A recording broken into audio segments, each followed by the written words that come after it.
ወዳ ሁለት እንትን ሊጠብቀ ከሆነ አይደለም ለመሰለ ባህሪ ስለሆነ ማለት ነው። እኔ በይ እኮ አላልኩም። የራስሽን ሎጂክ ነው አፕላይ ያደረኩት እኮ። እሺ ባህሪ ማለት ምን ማለት ነው?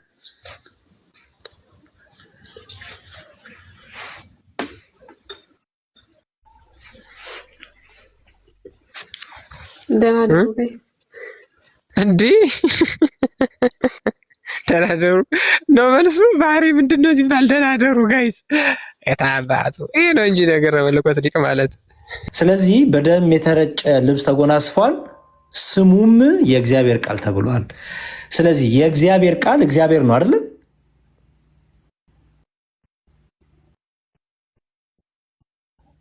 ስሙም የእግዚአብሔር ቃል ተብሏል ነው እንጂ የእግዚአብሔር ቃል ነው አይልም እኮ አይደል? የእግዚአብሔር ቃል ማለት እግዚአብሔር ነው ወይስ አይደለም? ቅድም ባየነው መሰረት ቅድም ባየነው መሰረት እንደዛ ነው። በጣም ጥሩ። የእግዚአብሔር ቃል እግዚአብሔር መሆኑን አመንሽ። ስለዚህ እዛ ላይ ያለው የእግዚአብሔር ቃል የሚለው ዝሩ ወይም እኔባ ያልሆነ ልክ እኔና አንቺ እንደምናገረው ሳይሆን እኔባ የሆነ እግዚአብሔር የሆነ ነው አይደለ? እዛ ጋር ቃል የሚለው ዮሐንስ ላይ ኦኬ። ያ ቃል ደግሞ ስጋ ሆነ ብሎ ኮሻኮሽ ነገር አለ። አይ ቲንክ ይሄን ያህል ከገባሽ አይ ቲንክ በጣም ጥሩ ነው ብዬ አስባለሁ። ዲያቆን ታዲያ ውላጤ ለሚለው ግን ማስረጃ ያለ አይመስለኝም። ክርስቶስ ሁሉ ሰዓት እያወራ አልሰማሽም ማለት ለምሳሌ ቆይ ኦኬ ቀላል ነገር ልስጥሽ። ተመለሽ ወደ አንዴ። እሺ ድምጽ ያንቺ ቃል አንቺ ነሽ? የኔ ነው። ኖ አንቺ ነሽ ሆነ ያልኩት እኔ አይደለሁኝም። አንቺ አይደለሽ። ሰው በጣም ጥሩ። የእግዚአብሔር ቃል ግን እግዚአብሔር ነው አይደል? የእግዚአብሔር ቃል እግዚአብሔር ነው እናንተ አላችሁ። መጽሐፍ ቅዱስ ነው ያለው። መጽሐፍ ቅዱስ ግን እሺ አሁን የእውነት ማለት ነው። አንዴ ፍቹ አንዴ ሁዳ ፍቹ አንዴ መጽሐፍ ቅዱሱ የእግዚአብሔር ቃል እግዚአብሔር ነው ካለ ምንድን ነው እያለ ነው ቃሉ? ምን አልከኝ? ይቅርታ። ለምሳሌ የአንቺ ቃል አንቺ ነሽ ወይ ስልሽ አይደለሁም አልሽ። ምክንያቱም አንቺ ማለት እኔ ባይነት ስለሆነ የአንቺ ቃል ለብቻው እኔ ባይ አይደለም። ስለዚህ ምን አልሽ? እኔ አንቺ ማለት እና ቃልሽ አይገናኙም አልሽ። የአንቺ ቃል ማለት እኔ አንቺ ማለት ወስሽ አይደለም አልሽኝ። የእግዚአብሔር ቃል ግን እግዚአብሔር ነው ይላል። ስለዚህ የእግዚአብሔር ቃል እግዚአብሔር ነው ሲባል የእግዚአብሔር ቃል ምንድን ነው እያልን ነው?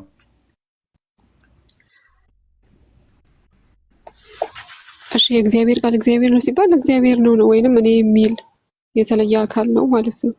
ስለዚህ ቃል የተባለው እዚህ ጋር ንግግር አይደለም ማለት ነው። ዝሩ የሆነ ንግግር እኔ ባይ ያልሆነ አይደለም ማለት ነው አይደል? በዮሐንስ አንዳንድ መሰረት ግን እንደዛ አይነት ጥቅስ ደግሞ በብሉይ ኪዳን አናገኝም። እኔ ባዩ አንዱ ዮሐንስ ወንጌል ምዕራፍ 1 ጠቅሰሽ ሁዳ ዮሐንስ ወንጌል ምዕራፍ 1 ጠቅሰሽ ቃል የሚለው ንግግር ነው ማለት ነው። እዚህ ንግግር ወይም ዝሩ እንዳልሆነ እዚህ ጋር ቃል የሚለው ሎጎስ የሚለው ዝሩ ቃል እንዳልሆነ እኔ ባይ የሆነ እንደሆነ እሱ ገባሽ መጀመሪያ በዮሐንስ ወንጌል ምዕራፍ 1 መሰረት የእግዚአብሔር ቃል እግዚአብሔር ከሆነ እንደዛ ነው የሚያስኬደው። ግን እዛ ዮሐንስ 1 ላይ እስከ መጨረሻ ድረስ ብናይ ራሱ እኔ ብሎ የተናገረበት የለም። ሁዳ ቃል የሚለው ንግግር ነው ድምጽ ነው ብለሽ ነበር፣ ተስፋ ቃል ነው ብለሽ ነበር። አይደለም ብለን አሳየንሽ። ምክንያቱም ያው ቃል እግዚአብሔር ነው ተብሏል።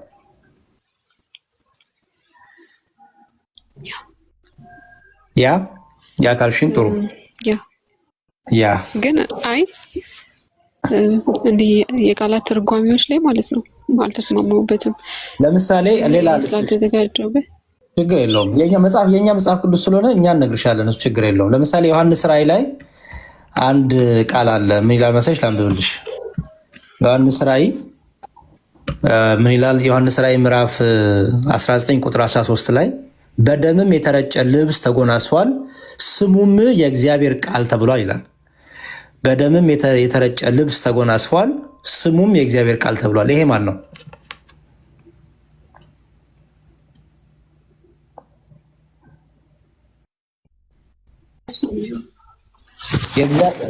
ጥሩ። ስለዚህ በደም የተረጨ ልብስ ተጎናጽፏል፣ ስሙም የእግዚአብሔር ቃል ተብሏል። ስለዚህ የእግዚአብሔር ቃል እግዚአብሔር ነው አይደል?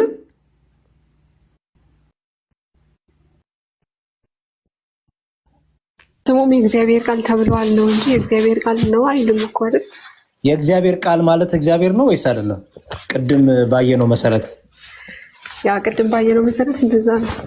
በጣም ጥሩ። የእግዚአብሔር ቃል እግዚአብሔር መሆኑን አመንሽ። ስለዚህ እዛ ላይ ያለው የእግዚአብሔር ቃል የሚለው ዝሩ ወይም እኔባ ያልሆነ ልክ እኔና አንቺ እንደምናገረው ሳይሆን እኔባ የሆነ እግዚአብሔር የሆነ ነው አይደለ? እዛ ጋር ቃል የሚለው ዮሐንስ ላይ ኦኬ። ያ ቃል ደግሞ ስጋ ሆነ ብሎ ከሚንኮሻኮሽ ነገር አለ። አይ ቲንክ ይሄን ያህል ከገባሽ አይ ቲንክ በጣም ጥሩ ነው ብዬ አስባለሁ። ዲያቆን ታዲያስ ያሬድ ወይ በጣም እኮ በጣም ብዙ ነገር ተረድታለች ብዬ አስባለሁ። ግን ምናልባት ቆይ አንዴ ካፌ ወዳዬ ቆይ አንዴ ጊዜችን ልናገር፣ ከዛ የመጨረሻ ነው። ካፌ የሚወጣ እንዲሁ ይሆናል። የማደርገው ምንድን የማዘውንም ሁሉ ያደርጋል እንዲሁ እንጂ በከንቱ ወደ እኔ አይመለስም ይላል። ትእዛዝን የሚመለከት ነው። ቅድም እኮ ነግሬሻለሁ። ቃል ብለን ስንናገር ኢቭን ለእግዚአብሔር ራሱ ዝሩ ቃል ለእግዚአብሔር ለራሱ ለስላሴ ማለት ነው ዝሩ ቃል ይነገራል። ያ ደግሞ መገለጥ ማለት ነው። ለምሳሌ የእግዚአብሔር ቃል ወደ ነብዩ ገሌ እንዲህ ሲል መጣ፣ የእግዚአብሔር ቃል ወደ ነብዩ አሞጽ እንዲህ ሲል መጣ የሚሉ በብሉይ ኪዳን መጽሐፍት ውስጥ በሙሉ የሞሉ ናቸው። ያ ማለት ግን ክርስቶስ አካላዊ ሆኖ መጣ ማለት አይደለም። እዛ ጋር ቃል የተባለው ኖሌጅ፣ ሪቨሌሽን፣ ዊዝደም በሚለው ተተርጉሞ ሎጎስ ሳይሆን ሬማ ተብሎ አለ። ይህንንማ እኮ ቅድም ነግሬሻለሁ። ቃል ሁለት አይነት ነው፣ አካላዊ ቃልና ዝሩ ቃል። ዝሩ ቃል ደግሞ ሶስት ነው። የሰው ቃል አለ፣ የመላክ ቃል አለ፣ የእግዚአብሔር ቃል ወደ ነቢያቱ የወረደበት ያ ደግሞ ቃል አለ ብዬሻለሁ። ያ ኢንስፓይሬሽናል ነው ወይም የመንፈስ ቅዱስ መነሳሳት የምንለው ነው። ስለዚህ ያንን ከሞኖጌኔስቴዎስ ጋር አምጥተሽ ግራ ልታጋቢው አይገባም። ከቀደም ጀምሮ እኮ ስነግርሽ ነበረ። ምናልባት ይሄንኛው እንትን ከከበደሽ ለምሳሌ በእናንተው በትምህርት እንምጣና በቁርአኑ ማለት ነው። ቁርአን የአላህ ከሊማ ነው ብለሽኛል ቅድም፣ ሁላችንም ተስማምተናል። እሺ፣ ምክንያቱም ቤዚክ ዶክትሪናችሁ እንደዚህ ስለሆነ ቁርአን የአላህ ከሊማ ከሆነ አስገኘው ማን ነው ማለት እንችላለን? ጉዳይ አስገኘው ማን ነው? የቁርአን ወዳ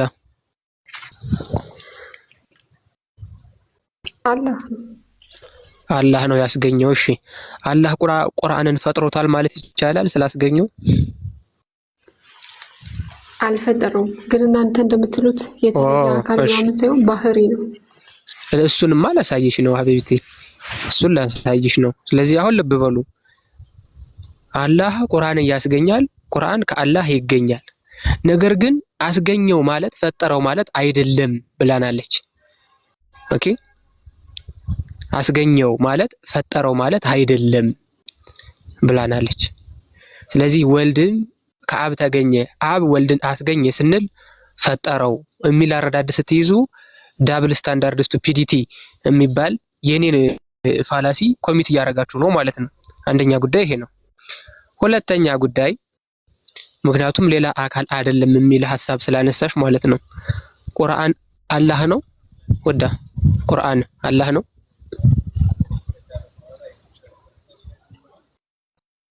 አላህ አይደለም የአላህ ባህሪ ነው ብያለሁ። ማለት እኮ ልመጣልሽ ነው። አይነት ምሳሌ ብትሰጠኝ ማለት ልመጣልሽ ነው። ምሳሌ አይደለም። ፒውር የሆነ እንትን ቴዎሎጂካል ነገር ነው ፕሬዘንት ማድረግልሽ። ቁርአን አላህ አይደለም። እሺ አላህስ ቁርአንን ነው ወዳ አላህስ ቁርአንን ነው አይደለም? በጣም ጥሩ። አሁን ልብ ብላችሁ ተመልከቱ። ቁርአን አላህን አይደለም፣ አላህም ቁርአንን አይደለም። አላህ ያልተፈጠረ ዘላለማዊ ነው፣ ቁርአንም ያልተፈጠረ ዘላለማዊ ነው። ስንት ዘላለማዊ ቆጠርሽ ወዳ? የአላህ ባህሪ ስለሆነ ዘላለማዊ ሆኗል። የአላህ ባህሪ ስለሆነ አይደለም ያልሽ። ቆይ ስንት ዘላለማዊ ቆጠርሽ?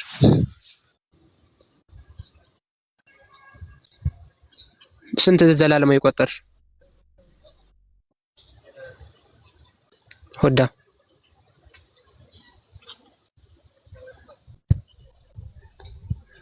እሺ ለሌሎቻችሁ በደንብ ልብ ብላችሁ ስሙ።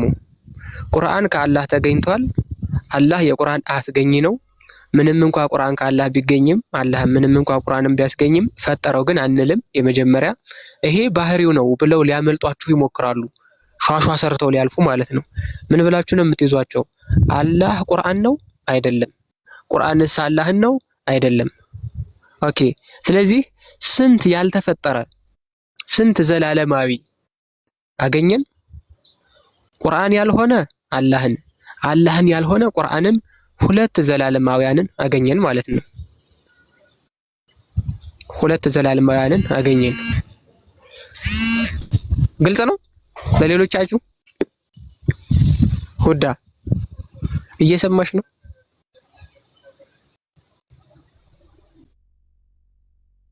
እኔ በደንብ ሰምቻለሁ።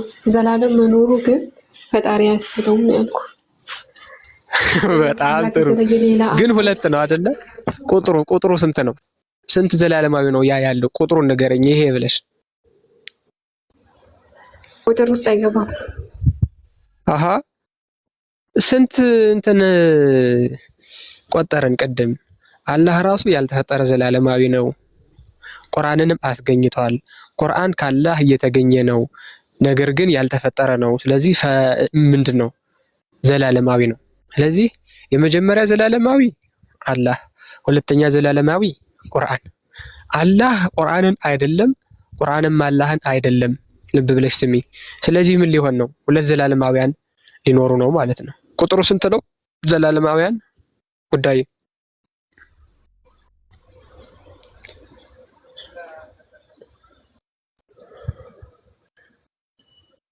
ሁዳ ሁለት እንድል ጠብቀህ ከሆነ አይደለም ለመሰለ ባህሪ ስለሆነ ማለት ነው። እኔ እኮ አላልኩም። የራስሽን ሎጂክ ነው አፕላይ ያደረኩት እኮ። እሺ ባህሪ ማለት ምን ማለት ነው?